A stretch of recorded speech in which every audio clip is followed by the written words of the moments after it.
वर्तमान के समय श्री राम देवी सीता और लक्ष्मण को लेकर महर्षि अत्रि के आश्रम में गए थे, जहां उनकी भेंट महासती अनुसुईया से हुई थी।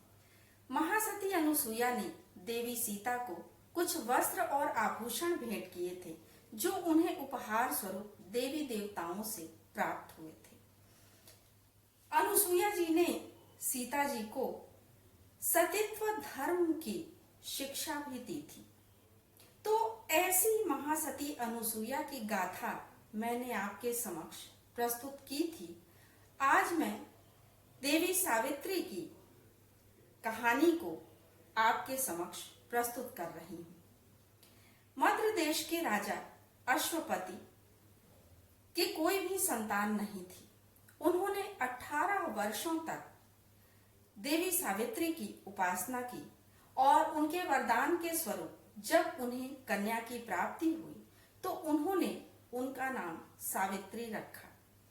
दिनों दिन बढ़ती हुई सावित्री जब विवाह के योग्य हुई तो पिता उनके लिए सुयोग्य वर न खोज सके। ऐसी दशा में उन्होंने सावित्री से कहा कि वह अपने लिए सुयोग्य वर का चुनाव स्वयं करे।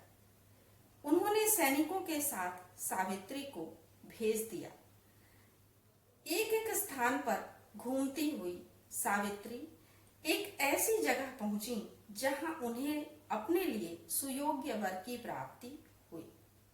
जब सावित्री वापस आई तो अश्वपति ने उनसे उनके यात्रा वृत्तांत के विषय में जानना चाहा। उस समय देवर्षि नारद वहीं पर बैठे हुए थे। सावित्री ने बताया कि द्युमत सेन के पुत्र सत्यवान से वह विवाह करना चाहती है। देवर्षि नारद ने जब ये बातें सुनी तो उन्होंने बताया कि द्युमत सेन को उनके शत्रुओं ने राज्य विहीन कर दिया है और उनके पुत्र सत्यवान की आयु केवल 1 वर्ष शेष है। पिता ने सावित्री से किसी अन्य वर को चुनने की बात कही, लेकिन सावित्री ने इस बात को अस्वीकार कर दिया क्योंकि वो सती थी और उन्होंने एक बार जिसे अपने वर के रूप में चुन लिया वह उसे बदल नहीं सकती थी। तो विवश होकर पिता को उनका विवाह सत्यवान के साथ करना पड़ा। सावित्री सत्यवान के साथ रहते हुए एक एक दिन गिनती रही और वर्ष के पूरा होने में 4 दिन पहले से ही उन्होंने निराहार उपवास रखना प्रारंभ कर दिया। उस दिन वह सास ससुर की आज्ञा लेकर सत्यवान के साथ वन में फल फूल तथा लकड़ियां लेने के लिए गईं। लकड़ियां काटते हुए सत्यवान के सिर में भयंकर पीड़ा हुई और वह सावित्री की गोद में सिर रखकर लेट गए।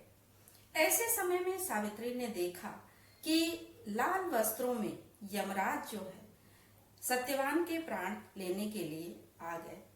जब वह सत्यवान के प्राण लेकर जाने लगे तो देवी सावित्री उनके पीछे पीछे चल पड़ी। यमराज ने उनसे वापस जाने के लिए कहा, लेकिन उन्होंने कहा कि पति के चरणों में ही उनका स्थान है, इसलिए वो वापस नहीं जाएंगे। यमराज उनकी इस बात से अत्यंत प्रसन्न हुए। उन्होंने उन्हें 3 वर दिए, जिसमें सावित्री ने पहले वर के रूप में सास ससुर की आंखें तथा उनका राज्य वापस मांगा। दूसरे वर के रूप में उन्होंने पिता के लिए एक पुत्र की कामना की और तीसरे वर के रूप में उन्होंने स्वयं के लिए एक पुत्र की इच्छा की।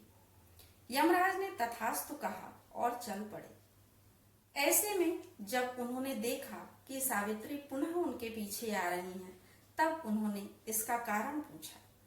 तब सावित्री ने उनसे कहा कि जब वह उनके पति को लिए जा रहे हैं तो उनका दिया गया तीसरा वरदान पूर्ण कैसे होगा।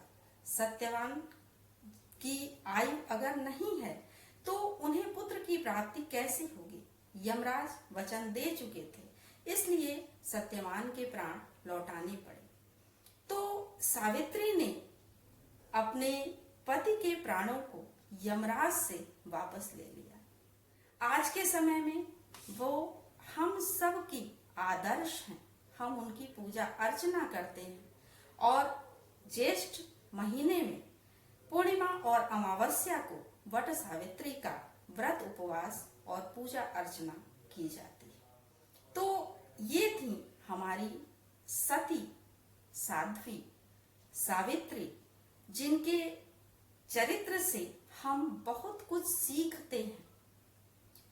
एक निष्ठा, पतिव्रता और इस तरह के अपने आप में, अपने आचरण में हम उनके चरित्र से कुछ ना कुछ उतारने की कोशिश करते हैं।